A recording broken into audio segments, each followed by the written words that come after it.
चापे तु मधुसूदनम रथे तु वामनम दृष्ट्वा पुनर्जन्म न विद्यते। विश्वास कराଯାଏ ଯେ ଦୋଳ ପୂର୍ଣ୍ଣିମାରେ ଦୋଳ ଗୋବିନ୍ଦଙ୍କ ଦର୍ଶନ, ଚାପ ଖେଳ ସମୟରେ ମଧୁସୂଦନଙ୍କୁ ଦର୍ଶନ ଏବଂ ରଥରେ ଶ୍ରୀ ଜଗନ୍ନାଥଙ୍କୁ ବାମନ ରୂପରେ ଦର୍ଶନ କଲେ ପୁନର୍ଜନ୍ମ ହୁଏ ନାହିଁ, ବରଂ ଭଗବତ ଧାମ ପ୍ରାପ୍ତି ହୁଏ।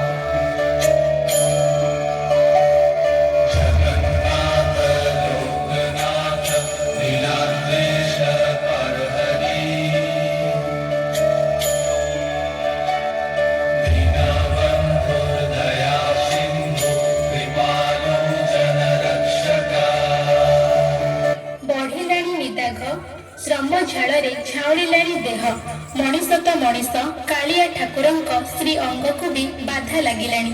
एणिकी आम रसिकिया दिय बोली हेबे घोड़ा चंदन करिबे जल क्रीड़ा कथारे अछि 12 मासरे 13 जातरा। आउ श्रीक्षेत्र चंदन कथा उठिले भक्ति रे नई जाए मुंड। चापरे मधुसूदन को दर्शन पाई उच्चट हुए भक्तर मन। तेबे कौन एही चंदन यात्रा केमिति चाप खेलंती कालिया दिय?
चंदन यात्रा कौन पालन कराए आसतु जाना।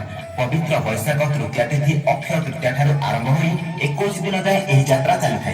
वैशाख मासर प्रचंड रौद्र तापरू शरीर को रक्षा करने प्रभु श्री जगन्नाथ श्रीअंग चंदन लेप कर चंदन लेप होगा महाप्रभु 21 दिन चंदन यात्रा श्री जगन्नाथ चलती प्रतिमा मणि विमान नरेंद्र पुष्करिणी अभिमुखे यात्रा कर राम कृष्ण एवं भूदेवी और श्रीदेवी और मदन मोहन को नहीं सेवक माने नरेंद्र पुष्करिणी को जाइथांती।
জগৎ কড়াই ভারে মতে মিশে দে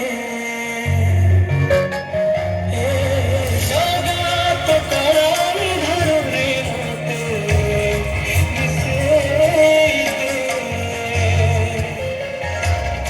ସେହି ନରେନ୍ଦ୍ର ପୁଷ୍କରିଣୀରେ ଦୁଇଟି ଚାପ ଥାଏ ଯାହାଙ୍କ ନାମ ହେଉଛି ସୁନନ୍ଦା ଓ ବୈରାଟିକା।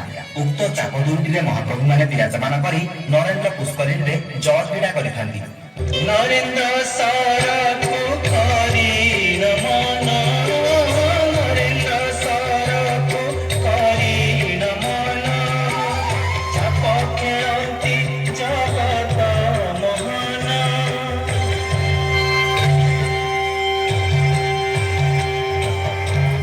নরেন্দ্র সারথ করি নমন নরেন্দ্র সারথ করি নমন বলে বন মারি শিপদ ধাই চন্দন কুণ্ডে তবে শিলে যাই আগো সখী দেখা গো আগো সখী দেখা গো রাধা মাধব চাই দেখ গো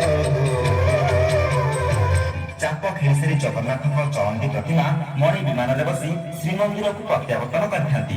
ଏହି ବାହାର ଚନ୍ଦନ ଯାତ୍ରା 21 ଦିନ ଧରି ଅନୁଷ୍ଠିତ ହୋଇଥାଏ। ଜୟ ଜଗନ୍ନାଥ।